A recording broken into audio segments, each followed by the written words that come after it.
दोस्तों, आज मैं आपके सामने एक महत्वपूर्ण टॉपिक लेकर के उपस्थित हूँ और टॉपिक है टाइप्स ऑफ सोशल रिसर्च, सामाजिक अनुसंधान के प्रकार। अमूमन इसको बहुत कठिन समझते हैं, लेकिन मैंने बड़े सरल तरीके से विभिन्न स्लाइड्स के माध्यम से आपके सामने रखा है।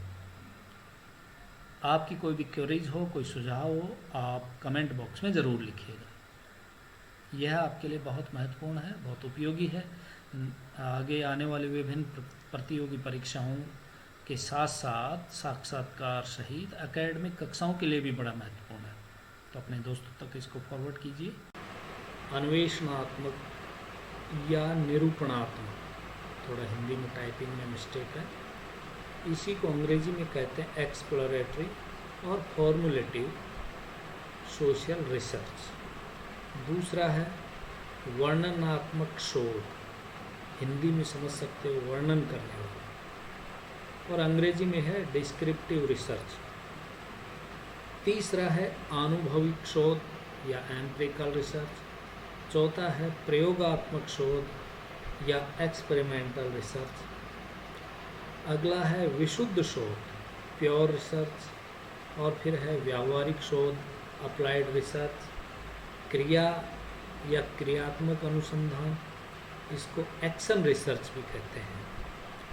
फिर आता है मूल्यांकनात्मक शोध या एवोल्यूशन रिसर्च। और अंतिम है ऐतिहासिक शोध या हिस्टोरिकल रिसर्च। तो कुल कितने प्रकार के हो गए सामाजिक अनुसंधान? आप देख पा रहे हैं 9 प्रकार से हो गए। तो दोस्तों, सामाजिक अनुसंधान के कितने प्रकार होते हैं?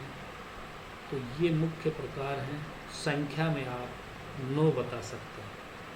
हालांकि 9 से ज़्यादा भी प्रकार होते हैं, लेकिन एक आदर्श रूप में ये सभी अनुसंधान हैं जो इसको कवर कर रहे हैं। अगले टॉपिक हम पढ़ने जा रहे हैं। सबसे पहला, अन्वेषणात्मक या निरूपणात्मक शोध क्या है, एक्सप्लोरेटरी और फॉर्मुलेटिव रिसर्च क्या है। तो एक्सप्लोरेटरी या फॉर्मुलेटिव रिसर्च के बारे में हम जैसा कि पढ़ पा रहे हैं, देख रहे हैं, किसी भी सामाजिक घटना के पीछे छिपे कारणों को ढूंढने के लिए जो शोध किया जाता है वो एक्सप्लोरेटरी रिसर्च कहलाता है। ये इसलिए किया जाता है ताकि उसके सैद्धांतिक और व्यावहारिक पक्षों को समझा जा सके। नोट कीजिए, हम किसी भी सामाजिक घटना के 2 पक्ष, सैद्धांतिक यानी ज्ञान का पक्ष और व्यावहारिक यानी उपयोगिता का पक्ष, हम उसको समझ सकें। तो इसके लिए ज़रूरी है अन्वेषणात्मक शोध किया जाए। और इस शोध का मुख्य उद्देश्य है समस्या के संबंध में प्रथम जानकारी प्राप्त करना और फिर प्राकल्पना निर्माण करना। ये बहुत इम्पोर्टेंट है कि प्राकल्पना निर्माण के लिए अगर कोई शोध महत्वपूर्ण है तो वो है एक्सप्लोरेटरी। हाइपोथेसिस के लिए अगर कोई शोध इम्पोर्टेंट है वो है एक्सप्लोरेटरी।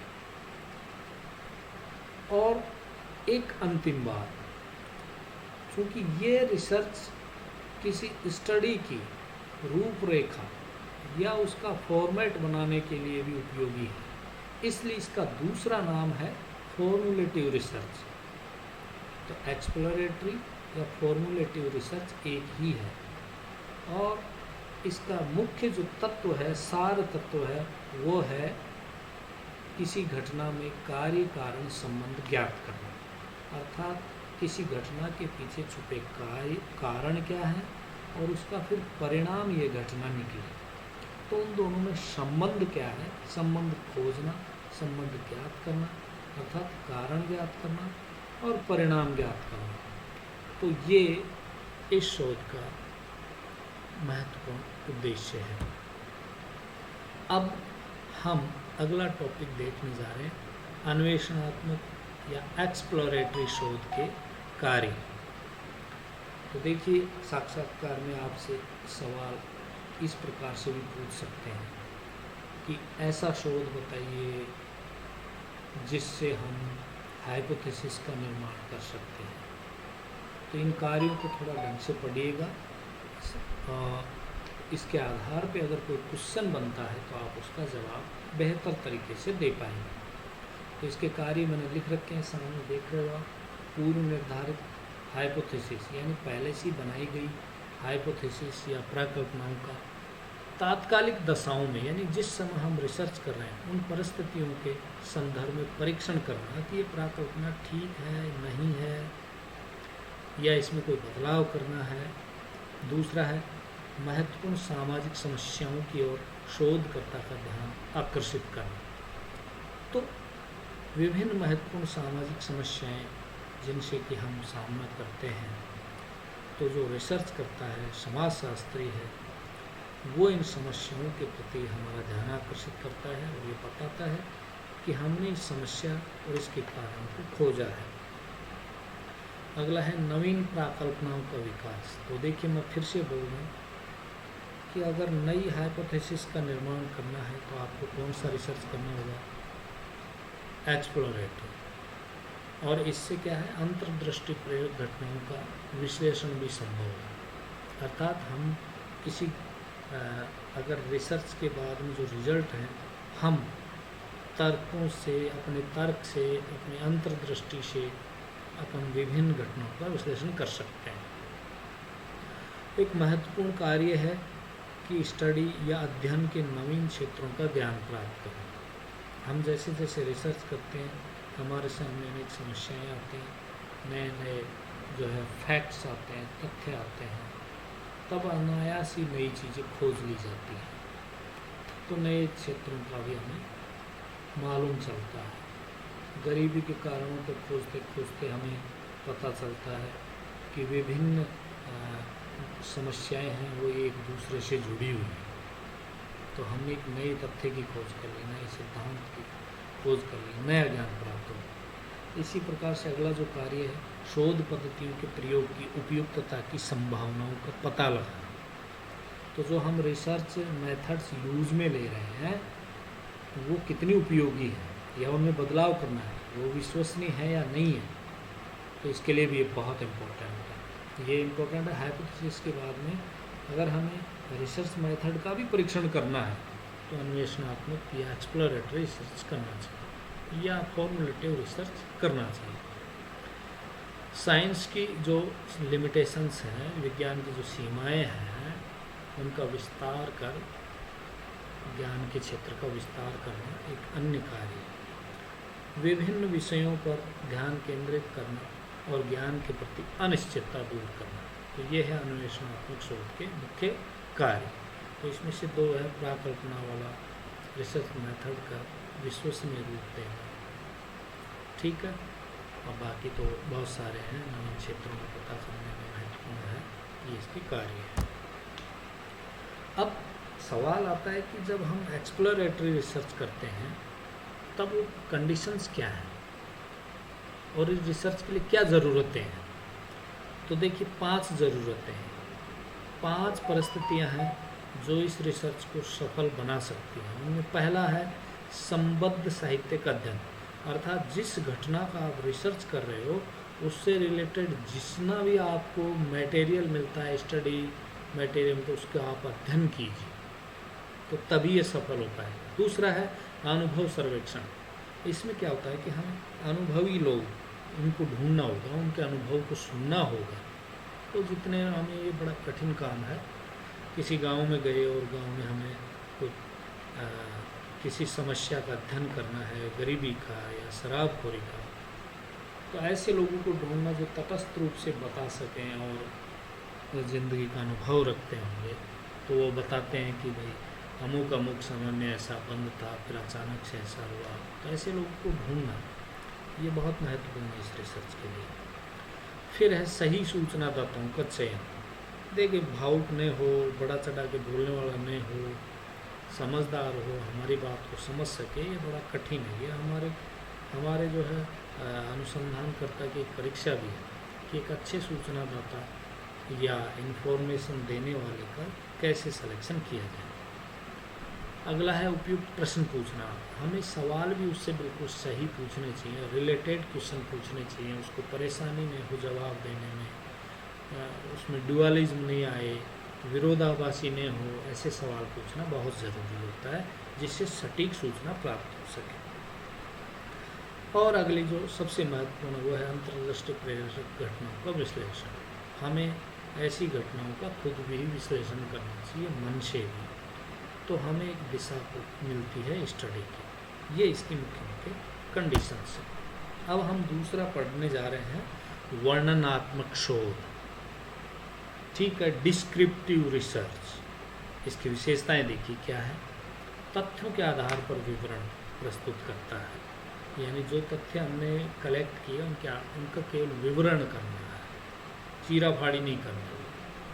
हमने ये चीज़ें प्राप्त की, ये इसकी विशेषताएं और ये नई चीज़ सामने है, बस इतना करना है। इसमें क्या है, प्रथम बार अध्ययन की दृष्टि से बहुत महत्वपूर्ण है, याद रखना ये बहुत इम्पोर्टेंट है। अगर हम किसी घटना को सबसे पहले स्टडी कर रहे हैं तो हमें डिस्क्रिप्टिव शोध को चुनना चाहिए। इम्पोर्टेंट बात यह है कि इसमें हाइपोथेसिस का निर्माण नहीं होता है। ठीक है, ये ध्यान रखना। हमने पहला पढ़ा है हाइपोथेसिस का निर्माण और दूसरा वाला डिस्क्रिप्टिव पढ़ा है, इसमें प्राकल्पना का निर्माण या हाइपोथेसिस का निर्माण नहीं होता है। अगला है, इसकी खास विशेषता है कि ये साइंटिफिक मेथड के समान है। स्टेप बाय स्टेप हम चलते हैं, सिलेक्शन करते हैं समस्या का, फिर हम उससे संबंधित स्टडी करते हैं, फिर हम जो है फैक्ट्स का कलेक्शन करते हैं, फिर टेबुलेशन करते हैं और फिर हम उसका सारांश लिखते हैं, सिद्धांत नियम प्रतिपादित करते हैं। तो ये एक साइंटिफिक मेथड के समान है। तो सवाल आता है साइंटिफिक मेथड के समान कौन सा है, तो सबसे उपयुक्त उत्तर होगा वर्णनात्मक शोध, डिस्क्रिप्टिव रिसर्च। अगला है, शोधकर्ता वैज्ञानिक व निष्पक्ष अवलोकन करता होता है, तभी वर्णनात्मक शोध को ठीक से कर पाए।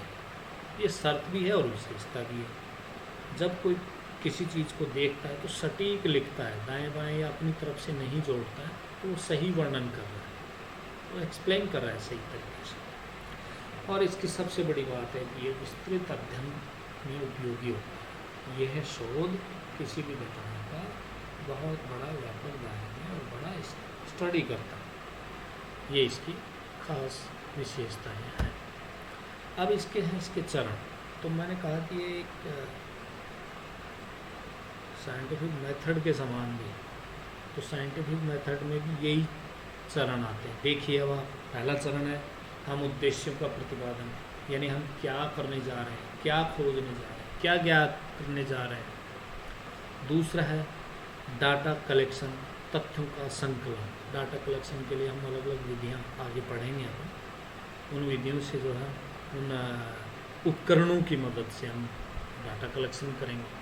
और डाटा भी दो प्रकार के प्राथमिक द्वितीय होते हैं, वो भी हम आगे पढ़ेंगे। फिर हम डाटा कलेक्शन कौन सी विधि का चयन करेंगे, ये हमें चयन करना है तीसरे चरण कि स्टडी के लिए किस मेथड का उपयोग करेंगे हम। फिर है निदर्शन, यानी सैंपल का चुनाव करना।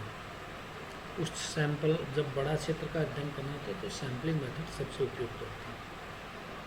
इसके बाद में आंकड़ों का संकलन और जांच, मतलब जो तथ्य संकलन है ये उसी के बस ये तीन रूप हैं: प्रविधि का चयन, निदर्शन का चुनाव, आंकड़ों का संकलन और जांच। लेकिन अलग से भी हम देखें तो तथ्य संकलन के अलावा हम इनको भी देख सकते हैं। इसके बाद में आता है विश्लेषण करना। फिर हम एनालिसिस करते हैं और फिर अंत में हम जो हमने एनालिसिस किया उसका सार, सिद्धांत और ये पूरा का पूरा लेखा जोखा हम प्रस्तुत करते हैं। ये होता है प्रतिवेदन प्रस्तुत करना। ये हैं इसके चरण। अब है परीक्षणात्मक शोध। तो परीक्षणात्मक शोध, ये देखिए क्या होता है। तो परीक्षणात्मक शोध या एक्सपेरिमेंटल रिसर्च, इसको हम प्रयोगात्मक शोध भी कहते हैं। तो एक्सपेरिमेंटल रिसर्च में कुछ कंट्रोल्ड सिचुएशन होती है। हमें जैसे किसी क्लास की स्टडी करनी है, एक क्लास में बच्चों पर हमने किसी चीज़ का प्रभाव को जांच करना है, हमें नई पढ़ाने की टेक्नोलॉजी की जांच करनी है, तो चलिए हम इंटरेक्टिव बोर्ड से पढ़ाते हैं या हम कंप्यूटर का उपयोग करके पढ़ाते हैं, यानी तकनीकी पक्ष की जानकारी लेनी है। तो हमने क्या किया, उस कक्षा को कंट्रोल्ड सिचुएशन किया, एक तरह से हमने उसको एक प्रयोगशाला बना ली। इसमें हम खुद देखेंगे यानी अवलोकन करेंगे और फिर मानवीय संबंधों का अध्ययन करते हैं। तो हम कह सकते हैं कि नियंत्रित परिस्थितियों में किसी चर का पता लगाना, तो वो कंट्रोल्ड सिचुएशन है। अब हम उसमें कंप्यूटर का, टेक्नोलॉजी का या टीचिंग मेथड का या टीचिंग के तरीके का हमने जो है प्रभाव जांचना है। तो ये है परीक्षणात्मक या एक्सपेरिमेंटल रिसर्च। तो परिवर्तित चर का प्रभाव ज्ञात किया जाता है, इसमें यह इसका सार है। ठीक है, तो परीक्षणात्मक या एक्सपेरिमेंटल प्रयोग किया जाता है। तो ये जो कंट्रोल सिचुएशन होते हैं, नियंत्रित परिस्थितियाँ होती हैं, उसमें किसी चीज़ का प्रभाव ज्ञात किया जाता है, यही परीक्षणात्मक शोध है। अब ये परीक्षणात्मक शोध हैं, 3 प्रकार के होते हैं, ये ध्यान से देखिए। पहला है आफ्टर ओनली, यानी पश्चात परीक्षण शोध, पश्चात परीक्षणात्मक शोध या आफ्टर ओनली एक्सपेरिमेंटल रिसर्च। इसमें एक जैसे 2 समूह का चयन किया जाता है। जैसे हमने मान लीजिए स्नातक प्रथम के ए सेक्शन और बी सेक्शन का चयन किया, या हमने ऐसे कर देंगे कि एक ही सेक्शन के 2 भाग कर देंगे, एक जैसे लोग, जिनमें से एक समूह को हम अलग कक्ष में बैठा देंगे, दूसरे को अलग कक्ष में। एक को कहेंगे नियंत्रित, यानी उसको हम वैसे ही एजुकेशन दे रहे हैं जो ट्रेडिशनल तरीके से दे रहे हैं। दूसरे समूह को कहेंगे परीक्षण समूह, एग्जामिन करने में, जिस पर हम एक्सपेरिमेंट करने जा रहे हैं। उस समूह को दूसरे कक्ष में बैठाएंगे, तो उसमें हमने मान लीजिए कि अब हम उसको इंटरेक्टिव बोर्ड से पढ़ा रहे हैं या हमने कंप्यूटर टेक्नोलॉजी की प्रयोग की। अब हम कुछ महीने बाद में दोनों की परीक्षा लेते हैं और फिर हम ये जांच करते हैं कि जो नया टेक्नोलॉजी का प्रयोग किया है उसका क्या प्रभाव रहा। तो ये होता है पश्चात या आफ्टर ओनली एक्सपेरिमेंटल रिसर्च। मतलब इसमें 2 समूह एक जैसे चुने जाते हैं, जिसमें एक को वैसे ही रहना दिया जाता है और दूसरे पर कोई प्रभाव का जांच किया जाता है, प्रभाव देखा जाता है, प्रयोग किया जाता है। नंबर 2, यह पूर्व पश्चात प्रयोगात्मक अनुसंधान, अर्थात बिफोर आफ्टर एक्सपेरिमेंटल रिसर्च। अब देखिए बिफोर और आफ्टर लगा, इसका मतलब एक ही समूह में पहले हम देखेंगे कि क्या इसका रिजल्ट है, क्या औसत है, उसी कक्षा की बात कर रहा हूँ, ये पार्ट प्रथम की। अब हम पूरी की पूरी उसी कक्षा पर हम इंटरेक्टिव बोर्ड का प्रयोग करते हैं और फिर हम उसको जांचते हैं कि पहले और वर्तमान में क्या फ़र्क पड़ा है। तो अगर एक ही समूह के आधार पर रिसर्च किया जाता है, पहले और बाद की सिचुएशन को तुलना की जाती है और परिणाम ज्ञात किए जाते हैं, तो ये होता है पूर्व पश्चात, बिफोर आफ्टर एक्सपेरिमेंटल रिसर्च। तीसरा है कार्यांतर, मतलब घटना हो चुकी, कार्य हो चुका, x post facts experimental research. तो है इसमें एक तरह से ऐतिहासिक अध्ययन किया जाता है जिसमें भूतकाल में कोई परिवर्तन होगा उसको ज्ञात किया जाता है। हम पुराने तक संकलन करते हैं कि अमुक गांव दूर दराज शहरों में रहा है और फिर जब ये शहर के संपर्क में आया तो क्या क्या प्रभाव पड़े, तो हम पुराने इतिहास की बात का हम अध्ययन करते हैं। ये है कार्यांतर या एक्सपोज्ड फैक्ट्स रिसर्च। ठीक है, अगला जो प्रकार है वह है विशुद्ध शोध या प्योर रिसर्च, यानी ये केवल और केवल नॉलेज के लिए रिसर्च किया जाता है, इसलिए प्योर रिसर्च कहा जाता है, यानी ज्ञान के लिए ज्ञान, नॉलेज फॉर नॉलेज। इसमें कार्य कारण संबंध ज्ञात किए जाते हैं इसलिए इसको विशुद्ध शोध कहा जाता है। इसकी क्या उपयोगिता होगी क्या नहीं, इस पर नहीं सोचा जाता है। So pure research is knowledge for knowledge, ये इम्पोर्टेंट है। ठीक है, केवल और केवल ज्ञान प्राप्त करना है, तो ऐसा रिसर्च क्या है, प्योर रिसर्च क्या है। इसके उद्देश्य हैं ज्ञान प्राप्त करना, किसी घटना के नियमों की खोज करना, सामाजिक संरचना की जो बनाने वाली जो इकाइयाँ हैं उनमें आपस में क्या संबंध है, फंक्शनल रिलेशन क्या है, प्रकार्यात्मक संबंध क्या है, उनकी खोज करना, नई कॉन्सेप्टों का प्रतिपादन किया जाता है, और शोध विधियों की उपयुक्तता, यानी शोध विधि रिसर्च मेथड सही गलत क्या है, बदलाव करना है, इसकी जांच करना। तो देखो शोध विधियों के बारे में हमने पहले भी बताया कि पहले वो शोध विधि की उपयुक्तता के लिए वो भी महत्वपूर्ण है। ठीक है, लेकिन सबसे अगर इम्पोर्टेंट है कि रिसर्च मेथड की उपयुक्तता की जांच करने के लिए हमें विशुद्ध शोध सबसे महत्वपूर्ण है। अगला है व्यावहारिक शोध। तो दोस्तों व्यावहारिक शोध क्या है, जैसे कि आप देख पा रहे हैं, इसको कहते हैं अप्लाइड रिसर्च, यानी ज्ञान के व्यावहारिक पक्ष का इसमें स्टडी की जाती है। हमें नॉलेज तो है लेकिन उसका उपयोग क्या है। ठीक है, यह शोध मुख्य रूप से नीति निर्माताओं, जैसे नीति आयोग है, पहले योजना आयोग था, तो ये नीति आयोग ये वाली नीति से नहीं बनाया है, वो national institution for transformation of India उस नाम से जुड़ा हुआ है। तो वो जैसे ये जो सरकारें जो है किसी योजनाओं को बनाने से पहले एक समूह बनाते हैं, वो रिसर्च करता है, तो वो जो रिसर्च करता है ये व्यावहारिक शोध ही है, यानी नॉलेज का कैसे यूटिलिटी, कैसे उपयोग, ये उपयोगितावादी दृष्टिकोण से किया जाता है।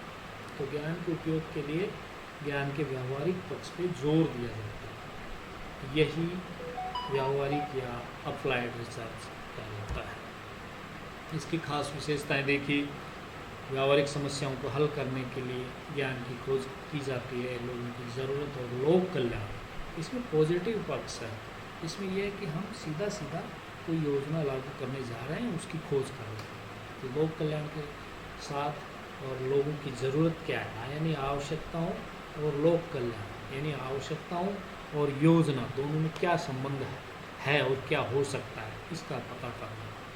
सामाजिक समस्याओं की समझ पैदा करना, नियोजन करना, नियोजन मतलब प्लानिंग, समाज कल्याण, स्वास्थ्य, रक्षा, समाज सुधार, ये धर्म, शिक्षा, सामाजिक अधिनियम, यानी जो भी परंपरागत रिवाज है, मनोरंजन इत्यादि पक्षों की इसमें खोज की जाती है, और उसके आधार पे ये देखा जाता है कि अमुक योजना सफल हो सकती है, नहीं हो सकती, इसमें क्या बाधाएं हैं। परंपरागत समाज है तो इसमें परिवार कल्याण कार्यक्रम में क्या बाधा है, तो ये क्या है, अप्लाइड रिसर्च होगी।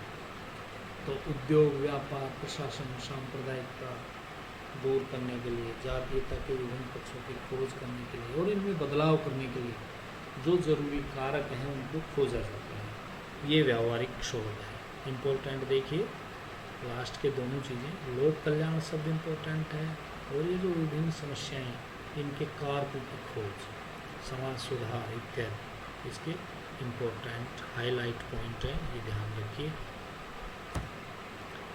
अगला जो रिसर्च है एक्शन रिसर्च या क्रियात्मक शोध। तो देखिए मैं कह रहा था कि आप कंफ्यूज हो सकते हो व्यावहारिक और क्रियात्मक शोध में, अप्लाइड और एक्शन रिसर्च में। तो अप्लाइड में तो क्या है, उपयोग, एक्शन में उपयोग कैसे करना है, इसमें रिसर्च के साथ साथ काम किया जाता है। तो क्रियात्मक शोध व्यावहारिक शोध का ही रूप है जिसका विकास अमेरिका में हुआ। अब देखिए इसको विकसित करने वाले प्रोफेसर कोलियर, लेविन तथा स्टेफन एंड कोली ये मुख्य रूप से रहे हैं। अब देखिए गंदी बस्तियाँ, प्रजाति तनाव, पूर्वाग्रह तथा संगठन की प्रभावशीलता जांच करना और इन परिस्थितियों में बदलाव करने के लिए जो शोध किया जाता है, ये लास्ट वाली लाइन इम्पोर्टेंट है, मैं इसको हाईलाइट करूँ। देखिए गंदी बस्ती, प्रजाति तनाव, पूर्वाग्रह, इनमें बदलाव करने के लिए जो रिसर्च किया जाता है वो क्या कहलाता है, क्रियात्मक शोध कहलाता है या एक्शन रिसर्च कहलाता है। ठीक है, यानी परिस्थितियाँ सिचुएशंस बदलने के लिए जो शोध किया जाता है वो एक्शन लेकर के ही बदला जा सकता है। और अप्लाइड में क्या है, अप्लाइड में पहले खोजा जाता है कि क्या क्या समस्याएं आ सकती हैं, बस रिसर्च पहले ही कर लिया जाता है। इसमें क्या है, इसमें जैसे मान लीजिए मैंने एक प्रोजेक्ट ले लिया कि मुझे एक गंदी बस्ती में एजुकेशन का प्रभाव देखना है, या मैंने प्रोजेक्ट ले लिया कि मुझे फैमिली प्लानिंग गंदी बस्ती में लागू करना है, तो फिर मैं उसको लंबे समय तक कार्य रूप दूँगा और साथ में लिखता भी जाऊँगा। तो ये रिसर्च लंबा चलने वाला है और क्रिया पक्ष पे जोर देता है। आप समझ पा रहे हैं, अप्लाइड में और एक्शन में। अप्लाइड पहले कर लिया जाता है और फिर योजना लागू कर दी जाती है, अप्लाई कर दी जाती है। एक्शन में जो बनाया जाता है योजना के साथ साथ, यानी व्यक्ति रिसर्च निरंतर चलता रहता है उस प्लानिंग के साथ, तो वो दोनों में काफ़ी निकट का संबंध है। तो क्रियात्मक शोध की अगर हम डेफिनेशन की बात करें तो 3 मुख्य विद्वान हैं जिन्होंने दिया, गुडेहार्ट, मैकग्राथ, स्टीफन एम कोरी। गुडेहार्ट कहते हैं कि यह उस कार्यक्रम का भाग है जिसका लक्ष्य वर्तमान दशाओं में बदलाव करना है, जैसे गंदी बस्ती, प्रजातिकरण, पूर्वाग्रह। ठीक है, यही बात हमने अभी जिक्र किया है। मैकग्राथ कहते हैं कि संगठित और खोजपूर्ण क्रिया जो परिवर्तन और सुधार हेतु अध्ययन, तो परिवर्तन और सुधार ये 2 शब्द महत्वपूर्ण हैं। यानी परिवर्तन और सुधार के लिए हम एक संगठित होकर के प्रयास करते हैं, खोज करते हैं, जिससे हम मौलिक परिवर्तन ला पाते हैं। तो यही क्रियात्मक शोध है। ठीक है, अगला है स्टीफन एम कोरी। तो ये ऐसी प्रक्रियात्मक, ध्यान दीजिए, प्रक्रियात्मक यानी हम प्रक्रिया कर रहे होते हैं। यह प्रक्रियात्मक शोध जिसमें व्यावहारिक कार्य की सफलता अपनी समस्याओं और वैज्ञानिक दृष्टिकोण से अध्ययन कर आवश्यक निर्णय और क्रियाओं को दिशा प्रदान की जाती है। तो जैसे जैसे रिसर्च आगे बढ़ता जाता है वैसे वैसे निर्णय लिए जाते हैं और अपनी जो आगे जो काम करने होते हैं उन कामों को दिशा दी जाती है। तो ये शोध और एक्शन साथ साथ चलते हैं, इसलिए ये क्रियात्मक शोध कहलाता है। ठीक है, इसका सार है कि भाई क्रिया पक्ष महत्वपूर्ण है, यानी शोध में क्रिया चलती रहती है, एक्शन इम्पोर्टेंट है। इसके लक्ष्य 3 हैं, यानी नियोजित करना, प्लानिंग करना, और जो बुराइयाँ यानी व्याधि के या विघटनात्मक परिस्थितियों को कंट्रोल करना, चाहे बाल अपराध हो, चाहे गरीबी हो, अशिक्षा हो, इस तरह की चीज़ें हो। इसके अलावा सुधार करना। चौथा है लोक कल्याण को आगे बढ़ाना, लोक कल्याण को आगे बढ़ाना। ये 4 इसके मुख्य लक्ष्य हैं। तो उदाहरण हम देख पा रहे हैं, बंधुआ मजदूर, भूमिहीन, कृषि श्रमिक इत्यादि की स्थिति में सुधार करना, ये इम्पोर्टेंट है, ध्यान रखना। क्रियात्मक शोध के प्रकार, अभी जो हमने एक्शन रिसर्च पढ़ा है, ये एक्शन रिसर्च 3 प्रकार का होता है। डायग्नोस्टिक यानी किसी बीमारी की खोज का माल पता करना, खोज करना। सहकारी कोऑपरेटिव, इसमें हम प्रभावित पक्ष और रिसर्च पक्ष दोनों पक्ष सहयोग करके और रिसर्च कार्य को आगे बढ़ाते हैं। प्रयोगात्मक एक्सपेरिमेंटल, इस एक्शन रिसर्च में क्या होता है, प्रयोग भी किए जा सकते हैं, जैसे अमुक चीज़ का प्रभाव का पता करना, फिर वो नई उपयोगियों को दूसरी चीज़ का प्रभाव का पता करना। तो इसलिए तीसरा जो इसका प्रकार है एक्सपेरिमेंटल एक्शन रिसर्च। तो ये जो क्रियात्मक शोध है या एक्शन रिसर्च, ये 3 प्रकार का होता है, डायग्नोस्टिक, कोऑपरेटिव, एक्सपेरिमेंटल। ओके, अगला है, ठीक है। तो ये थोड़ा सा बड़ा हो जाएगा चैप्टर, इसलिए मैंने सभी चीज़ें इसमें शामिल नहीं की हैं। अब जो नेक्स्ट बच रहे हैं मूल्यांकनात्मक शोध और ऐतिहासिक शोध, ये थोड़े बड़े हैं, इसलिए मैं इनको अगले उसमें वीडियो में ले आऊँगा। Thank you for watching.